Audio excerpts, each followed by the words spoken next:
Learn with Durga zone. Hello everyone, कैसे हैं आप सब।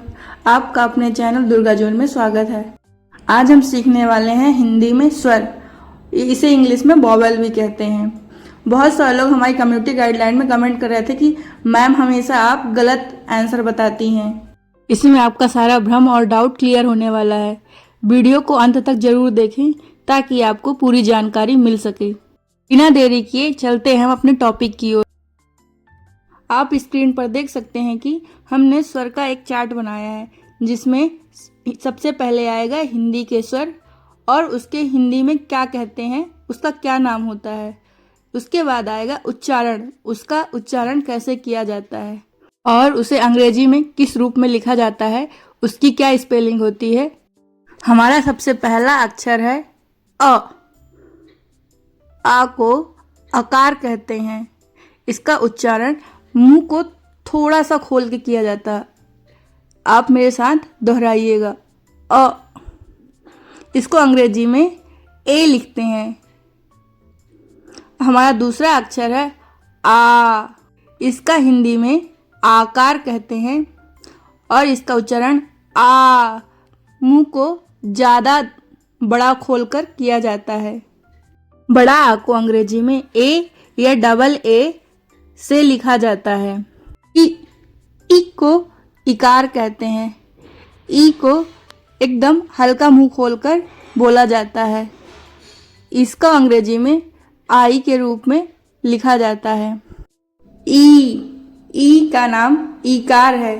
इसका उच्चारण ई किया जाता है और इसको अंग्रेजी रूप में डबल ई या डबल आई भी लिखते हैं।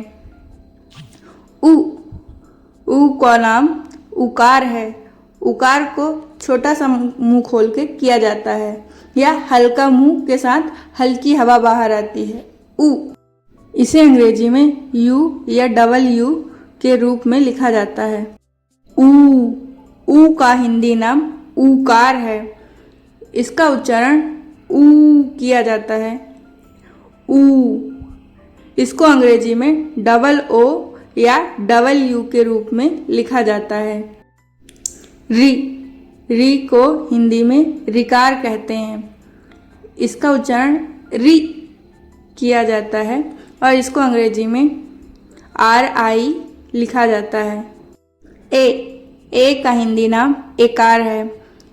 इसका उच्चारण ए किया जाता है और अंग्रेजी में ई के रूप में लिखा जाता है। ए में केवल एक मात्रा होती है, लेकिन जब ये मात्रा के रूप में किसी व्यंजन के साथ लगाया जाता है तो इसमें दो मात्राएं लगी होती हैं। ओ का हिंदी नाम ओकार है। इसका साउंड ओ किया जाता है और अंग्रेजी में ओ लिखा जाता है।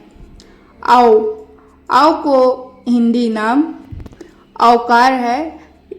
इसको अंग्रेजी में ए यू के रूप में लिखा जाता है। अन को हिंदी में अनुस्वार कहते हैं। इसका उच्चारण नाक के द्वारा किया जाता है या इसे नासिक ध्वनि भी कहते हैं।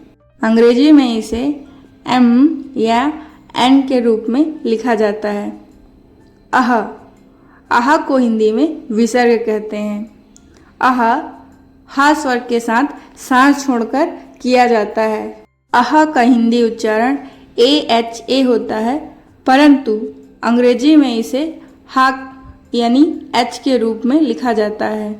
अभी तक आपने सीखा हिंदी में सभी स्वरों को कैसे उच्चारण किया जाता है, सभी स्वरों का क्या नाम होता है और उसे अंग्रेजी रूप में कैसे लिखा जाता है।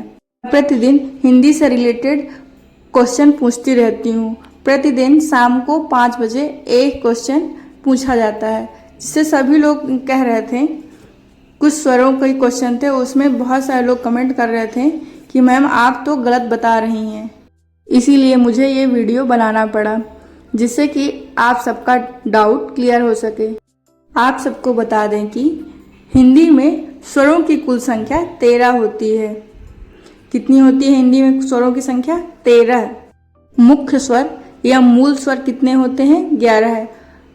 मुख्य स्वर में आते हैं आ ई उ री, ए ओ औ। ये सभी हमारे मूल स्वर कहलाते हैं। स्वर के अंत में अन और आहा आता है, जो कि अयोग्यवाह कहलाते हैं। अयोग्यवाह मतलब जो ना तो स्वर में आते हैं ना तो व्यंजन में। अन और आहा स्वरों के बाद आने वाले ध्वनि सूचक वर्ण होते हैं, इसीलिए इन्हें स्वर के साथ रखा गया है। अन एक अनुस्वार है जिसकी ध्वनि नाक के द्वारा निकलती है। आहा एक विसर्ग है।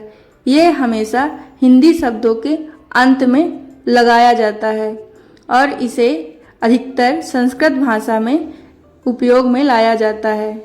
पूरा वीडियो देखने के लिए धन्यवाद। आशा है कि आपको जानकारी अच्छी लगी होगी। यदि आपकी कोई और भी डाउट हो तो आप हमें कमेंट बॉक्स में कमेंट कर सकते हैं। Thank you. Thanks for watching. If you watching first time my video, please subscribe my channel, share your friends and like, comment also.